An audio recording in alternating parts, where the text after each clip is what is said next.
Salah satu contoh biografi pahlawan nasional yang ada di Indonesia. Dari Jenderal Tentara Nasional Indonesia nomor Ta yang bernama Ahmad Yani. Ia lahir di Purworejo, Jawa Tengah tanggal 19 Juni 1922. Ia wafat di Jakarta pada tanggal 1 Oktober 1965. Ahmad Yani mempunyai kedua orang tua, yaitu ayahnya yang bernama Sarjo bin Suharjo dan ibunya yang bernama Murtini. Ahmad Yani juga mempunyai seorang istri yang bernama Yayu Rulia Sutowiryo dan dikaruniakan 8 anak. Yang pertama Ruliati Yani, yang kedua Herlia Emi Yani, yang ketiga Amelia Yani, yang keempat Elina Elastria, yang kelima Witna Ani Yani, yang keenam Reni Ina Yuniati, yang ketujuh Untung Mufreni Yani, yang kedelapan Irawan Sura Edi Yani. Ahmad Yani adalah anak laki-laki satu-satunya. Ahmad Yani memiliki dua adik perempuannya yang bernama Asmi dan Asiha. Mereka dirawat dan dididik oleh kedua orang tuanya dalam suasana kesederhanaan sebagaimana layaknya kebanyakan anak-anak desa lainnya. Kehidupan keluarga tersebut dapat dilihat dari mata pencarian bapaknya. Meskipun kakek Ahmad Yani dahulunya adalah seorang kepala desa, namun bapaknya Sarjo hanya bekerja sebagai supir pada keluarga administrator Jas Hulstegen yang tinggal di Purworejo. Jas Hulstegen ini adalah seorang Belanda yang menjabat sebagai administrator di Purworejo. Bapaknya sadar bahwa hanya menjadi supir pada keluarga Jas Hulstegen ini adalah satu-satunya gantungan hidup baginya. Sarjo bekerja dengan sepenuh hati dan pengabdiannya. Sikap seperti ini menjadikan Sarjo disayangi oleh majikannya. Sikap sayang Jas Hulstegen ini juga ditunjukkan pada anggota keluarga lainnya, yaitu istri dan anak-anaknya. Khususnya pada Ahmad Yani, Tuan Hulstegen sangat menyayanginya. Sikap ini muncul bukan dikarenakan sebagai wujud balas budi atas pengabdian dari bapaknya, tetapi juga disebabkan karena Ahmad Yani. Ahmad Yani dikenal sebagai anak yang pintar dan cerdas. Satu hal yang selalu menjadi perhatian Jas Hulstegen adalah kesukaan Ahmad Yani pada susunan buku-buku yang ada di rumah majikan bapaknya tersebut. Tidak mengherankan dengan kebiasaannya membuka serta membaca buku tersebut, Ahmad Yani menjadi mampu berbicara dalam bahasa Belanda. Hal ini sangat wajar karena kebanyakan buku-buku itu tertulis dan tercetak dalam bahasa Belanda. Selain itu, Ahmad Yani juga sangat menyukai cerita-cerita dalam kisah pewayangan. Kisah-kisah yang dituturkan dalam pewayangan ini sungguh menarik hatinya, karena dalam kisah itu ia mendapatkan keteladanan dari para kesatria yang menjadi tokoh dalam cerita itu. Salah satu keteladanan yang ingin ditiru adalah sifat dan sikap para Pandawa yang selalu bersikap kesatria tanpa pamrih, suka keadilan, kebenaran, jujur, dan bertanggung jawab.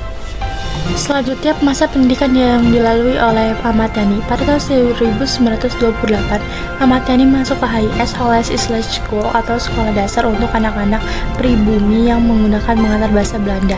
Keberhasilannya untuk masuk dalam pendidikan dasar ini selain karena kecerdasan dan kecakapannya, juga karena dorongan dari Jas Hulstegen yang selalu memberi dorongan dan masukan untuk masa depan pada Ahmad Yani. Pada tahun 1935, Ahmad Yani berhasil menyelesaikan pendidikannya di HIS. Lalu ia ingin melanjutkan pendidikannya di MULO, Milieu Gilbert Lager Onderwijs, atau sekolah menengah pertama. Melanjutkan pendidikannya pada tingkat ini, maka Ahmad Yani harus bersekolah di Bogor. Ahmad Yani berhasil menyelesaikan pendidikannya di MULO pada tahun 1938. Kemudian pada tahun 1938 juga Ahmad Yani berangkat ke Jakarta. Waktu itu Jakarta masih bernama Batavia, untuk melanjutkan sekolah ke AMS atau Algemeen Middelbare School bagian B untuk jurusan ilmu pasti. Jika dapat lulus dari AMS ini, ia dapat melanjutkan pendidikannya ke jenjang yang lebih tinggi lagi. Di Jakarta, Ahmad Yani benar-benar menikmati masa-masa pendidikannya. 1 tahun pertama dilalui dengan mudah, sedemikian juga menginjak kelas 2. Namun pada tahun kedua di AMS, Ahmad Yani membuat keputusan untuk menjalani karir di dunia kemiliteran. Kemudian kita akan mengetahui masa perjuangan yang dilakukan oleh Ahmad Yani. Ahmad Yani terkenal sebagai ahli strategis yang handal Dengan pasukan dan persenjataan yang seadanya, Ahmad Yani berhasil meramu strategi untuk melawan pasukan musuh dengan baik. Satu di antara strateginya yang dikenal adalah strategi Operasi Pagar Betis. Dengan memakai strategi itu, Yani dan pasukannya berhasil meredam agresi militer Belanda satu pada tahun 1947. Ketika agresi militer Belanda terjadi, pasukan Ahmad Yani menahan serangan Belanda di daerah Pingit, Temang, Jawa Tengah. Jasa-jasa Ahmad Yani membuatnya diangkat menjadi Komandan Wavres II dengan pangkat Letnan Kolonel. Ahmad Yani kembali memimpin pasukannya di sekitar Jawa Tengah pada masa agresi militer Belanda II tanggal Desember 1948. Ia pernah diserahi tugas bergerilya di Gunung Merapi, Merbabu, dan Gunung Sumbing yang sangat menyulitkan Belanda karena strategi perang gerilya yang cerdik.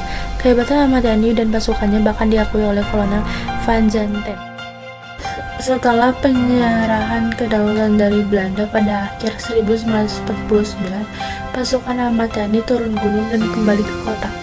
Setelah Indonesia meraih pengakuan kedaulatan, tugasnya adalah mengatasi pasukan Darul Islam atau Tentara Islam Indonesia yang mengacau di Jawa Tengah. Untuk menghadapi tantangan ini, ia membentuk pasukan Batang Riders yang mendapatkan pelatihan khusus dan akhirnya berhasil mengalahkan pasukan Darul Islam atau Tentara Islam Indonesia. Pada bulan Desember tahun 1955, ia dikirim ke Amerika Serikat untuk mengikuti pendidikan di Command and General Staff College di Fort Leavenworth, Kansas, USA selama 9 bulan. Kemudian pada tahun 1956, ia mengikuti pendidikan di Special Warfare Force di Inggris selama 2 bulan.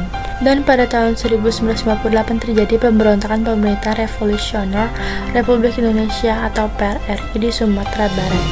Dan Ahmad Yani yang saat itu berpangkat kolonel ditunjuk sebagai Komandan Komando Operasi 17 Agustus untuk mengatasi pemberontakan tersebut dengan sukses.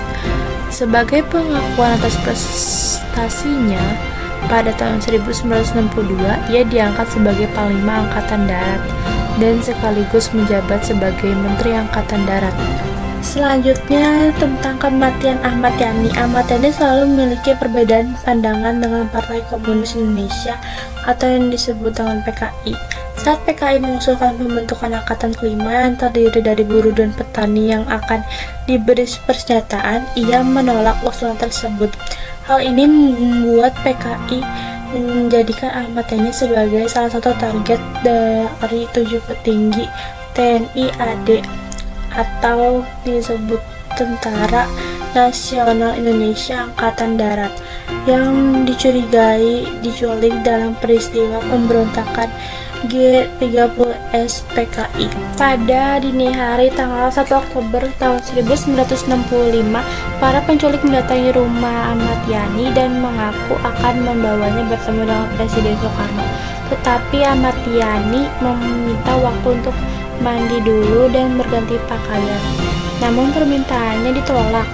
Ahmad Yani pun marah, lalu menampar salah satu penculik dan berusaha menutup pintu rumahnya. Salah satu penculik akhirnya melepaskan tembakannya ke arah Ahmad Yani. Jenazahnya kemudian dibawa ke lubang buaya yang ada di Jakarta Timur bersama dengan korban lainnya, dan semuanya disembunyikan dalam sebuah sumur tua. Setelah jenazah Ahmad Yani dan korban lainnya diangkat pada tanggal 4 Oktober, mereka dimakamkan secara kenegaraan pada hari berikutnya di Taman Makam Pahlawan Kalibata. Setelah kematian Ahmad Yani, istri dan anak-anaknya pindah dari rumah mereka. Ibu Ahmad Yani turut serta dalam usaha untuk menjaga bekas rumah mereka yang kemudian diubah menjadi museum yang menampilkan kondisi seperti saat kejadian pada Oktober 1965 tadi. Dan Ahmad Yani dimakamkan pada Hari Tentara Nasional Indonesia. Sekian biografi singkat dari saya, terima kasih.